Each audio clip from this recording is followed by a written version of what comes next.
Good day. Today, we are to discuss Module 8. How is moral character developed? It is said that moral character can be conceptualized as an individual's disposition to think, feel, and behave in an ethical versus unethical manner, or as the subset of individual differences relevant to morality. Moral character is formed by one's actions. These are the habits, actions, and emotional responses of the person of good character. All are united and directed toward the moral and the good. Moral character is the foundation of personal acceptance and growth, healthy relationships, and success. Without it, children will have great difficulty achieving true peace of mind, making morally driven decisions, building solid, long lasting relationships, or finding true success in their endeavors or career. Each community has their own definition of good citizen, and having good moral character is one of those. Good moral character is defined as meeting the moral standards of average citizens in a community. For example, if you are an honest person who obeys the law, you can qualify as a good citizen. Most people can show good moral character if they pay taxes and child support and do not get in trouble or break the law. In order to be of good character, one must know the good, act in morally good ways, and be disposed and inclined toward the good through the development of virtues. Moral character development can be first explained through virtue ethics. But before that, what could be the meaning of character in philosophy or in ethics? In general, character refers to any distinctive feature by which one thing is distinguished from others. Character often refers to a set of qualities or characteristics that can be used to differentiate between persons. In philosophy, however, the term character is typically used to refer to the particularly moral dimension of a person. When we say moral dimension, it refers to the distinction between good and bad, or right and wrong behavior or action.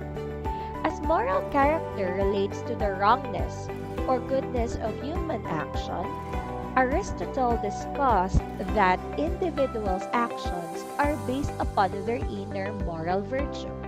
Hence, an individual that has good moral character poses good behavior or action that is based on the virtue that they possess.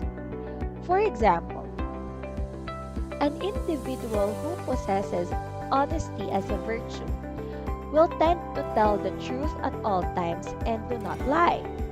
Therefore, he or she is considered as an individual with good moral character. Virtue is so broad that it includes the tendencies to act, to feel, and judge, tendencies which are developed from natural capacity through proper training and exercise. Aristotle considered goodness of character as a product of the practice of virtuous behavior. Repetition of virtuous behavior results in virtuous character. He believed that practice creates a habit of acting in a virtuous way. It is for this reason that virtue is something that can be learned and improved. The virtue of excellence, for example, it can be achieved by training and habituation, and that a virtuous character is created by repeatedly acting in a virtuous manner. Now, now that the relevance of virtue to moral character is clear, the next question is how to be virtuous. It is important to note that a virtuous behavior for Aristotle means practicing moderation. Again, the key term is moderation. Hence, he is referring to Aristotle or to himself doctrine of the mean, where every virtue is a mean between the vicious extremes of excess and deficiency. For instance, the virtue of courage is the mean of cowardice and rashness. The same goes with the virtue of generosity, as it is in between the deficiency of cheapness and the excess of wastefulness. Development of moral character can also be explained through disposition. Disposition refers to a person's inherent qualities of mind and character, and to the positive or negative way a person views the world, or simply a person's mindset. For example, an individual who has an excellent disposition on the world is friendly towards other people. Moral character as disposition is something that is developed, nurtured, and cultivated. Here, the environment of an individual really plays a big factor. In an instance, a child grew up in an environment that does not take care of and value nature. Then, it is very likely that his or her character would be harsh to nature.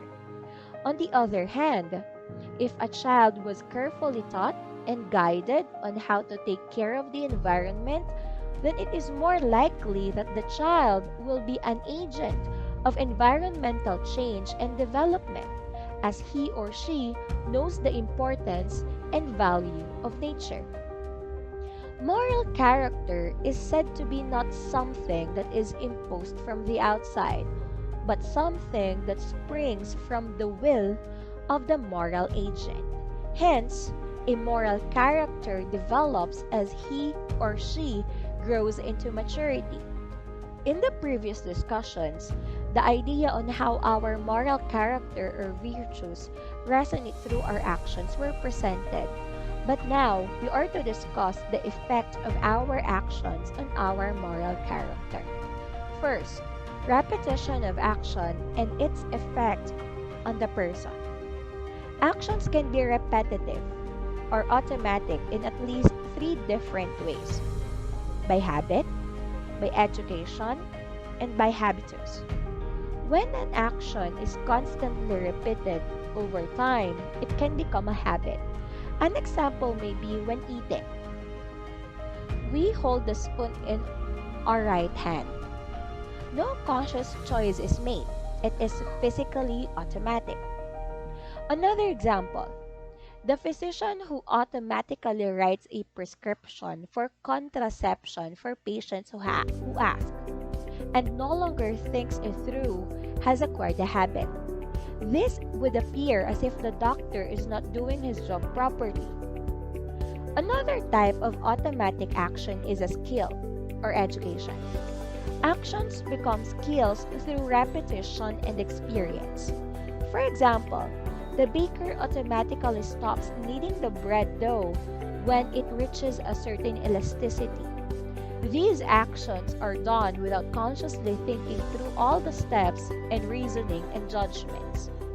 And the third way actions become automatic is through what Aquinas calls habitus.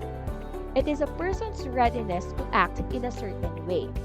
For example, the willingness to respond charitably to anyone in need as the situation arises.